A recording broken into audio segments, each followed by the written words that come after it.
Hello classmates, my name is Dane Finucane and I'd like to welcome you to my overview of Reverby's Chapter 4, Training as Work, the Pupil Nurse as Hospital Machine.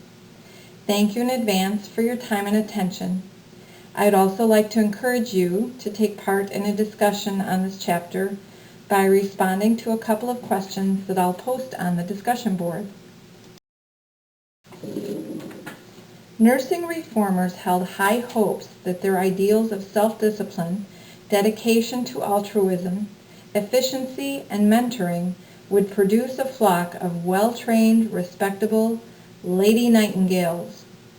However, their lack of funds and lack of public or political interest, as well as the demands of a workforce within the hospitals, resulted in a nursing education based on hands-on drudgery and a newly exploited generation of machine-like nurses in lieu of a progressive force to be reckoned with.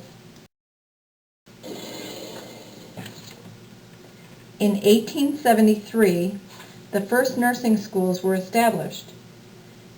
At that time, there were only 178 medical and mental hospitals. Just 50 years later, there was 6,830. So anyway, here was the situation. Student nurses equaled cheap labor. Hospitals that opened schools could collect fees for their services. Nationwide, there was no uniformity to the structure of hospitals or schools. A hospital with 12 beds may only have one patient and could legitimately have a school with only 2 student nurses enrolled. Overall, the hospitals of that time had 3 options. 1, they could hire untrained women. 2, they could establish a school with pupils working as student nurses. And 3, they could hire trained graduate nurses who were more costly and more demanding. Student nurses got room and board and an allowance for approximately $8 to $12 a month, and they worked a ridiculous number of hours every week. Another concern was that there was no standardization between what was being taught in the various schools, so that a graduate nurse might not have done as well as a fresh student because they were trained in a different way to address different needs.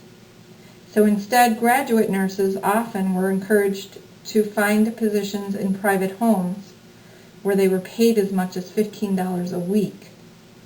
So it was no big surprise that hospitals decided to use students as their workforce. Hospital superintendents had the final say on student nurse evals, and appointments were assigned by a committee of trustees who often undermined the nursing superintendents. The trustees were often accused of being more concerned with fairness than nursing standards, and inconsistently allowed students with less competent skills to graduate in exchange for the students' hard work. Adelaide Nuttig made a good point when she compared nursing students to medical students, making the distinction that nursing students were called nurses the day they were accepted into the School of Training, while a med student did not earn the title of doctor until the day of their graduation. In Massachusetts, in the late 1890s, applicants to nursing schools varied depending on the size of the school. The Boston City Hospital had 700 beds, but only kept on 57 of their more than 660 applicants. And in contrast, Fall River Hospital had 6 applicants, and all 6 were accepted and graduated the program. Reverby indicates that nursing training at the end of the century more likely resembled the old on-the-job training than an actual academic learning environment, including hard physical labor and drudgery, producing an army of mechanical women bent on incessant cleaning. The only real difference that I can see between the prior generation of untrained nurses is that nursing students were trained to be more proficient, appear more stoic, and were held to higher moral standards. Physicians were often the ones assigned to supplement the students' hands-on training with lectures. Unfortunately, these lectures were attended after 10 to 12 hours of labor and often were not geared to their audience. Nonetheless, nursing students were expected to keep up, take careful notes, and not be derailed by the lack of appropriate order, even though they were often forced to tend to emergencies and provide cares that were beyond their knowledge base. This resulted in the students becoming known as both machines and servants, devoid of individual personalities and simply responding to medical needs and doctors' orders mechanically and without emotion. Overworked nursing students often succumbed to the diseases of the patients they cared for. They were constantly exposed to them, and with the schedule they were required to maintain, they were often run down, had lousy living conditions, and had decreased their normal lines of defense. They were also often strongly encouraged to return to work before they actually had time to heal from the disease process, making them candidates for reinfection or comorbidities. When they did return to quote-unquote class, they were required to make up the time they lost before they could be eligible for graduation. Florence Nightingale had a false sense of security, assuming that her female nursing superintendents would have independence in protecting the integrity of nursing education. But this independence did not ring true within the hospital-run nursing schools. In fact, nursing superintendents held very little power or influence over how the schools were to be operated, because physicians and hospital superintendents wouldn't stand for it.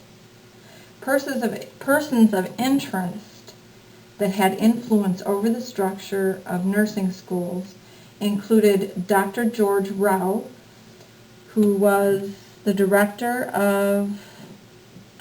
superintendent of the Boston City Hospital, and was very vocal on his belief that nursing should be subordinate to hospital superintendents to maintain a logical, business-like hospital order conducive to best discipline.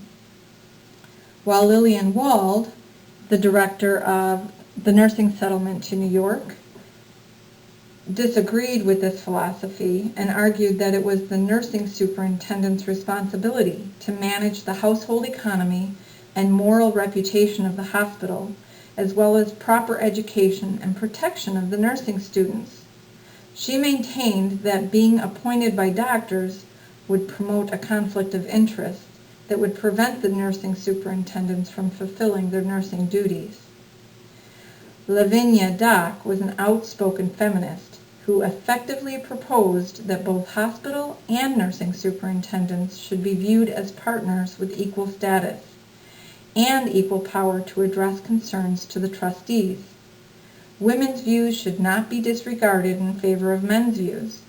This philosophy was not overwhelmingly accepted because the power of physicians and hospital administration grew and prevented such ideas from taking root. An example of such power was when one of Adelaide Nuttig's students attempted to address the issue of a surgeon insisting on nurses learning how to insert catheters on male patients and writing patient histories. The board determined that surgeon knows best. Dr. Marie Zach, a German-born female doctor who fought for her own right to practice medicine alongside men, did not share Lavinia Dock's opinion, and in fact she made it quite clear that in her opinion nursing superintendents should remain submissive to the power of the hospital administration and orders of the physicians. In summary, Nightingale's reformers envisioned nursing students learning their practical skills within hospitals, but workforce demands within the hospitals interfered with their vision. Instead, their education was interrupted and academic learning sacrificed due to friction within the hospital administration, growing economic pressures, and population health needs. Nursing theory of the time focused on discipline, order, and practical skills. The female gender was already viewed as the gender of sacrifice and subordination.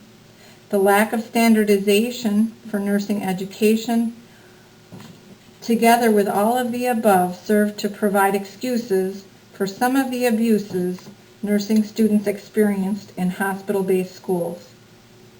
Submission to authority and conformity was well rewarded, and independent innovation, questioning, or advocacy was frowned upon and often punished. Much of the future of nursing remained in the hands of authoritarian leaders, physicians, hospital administrators, and trustees. Thank goodness this wasn't the last chapter of the book.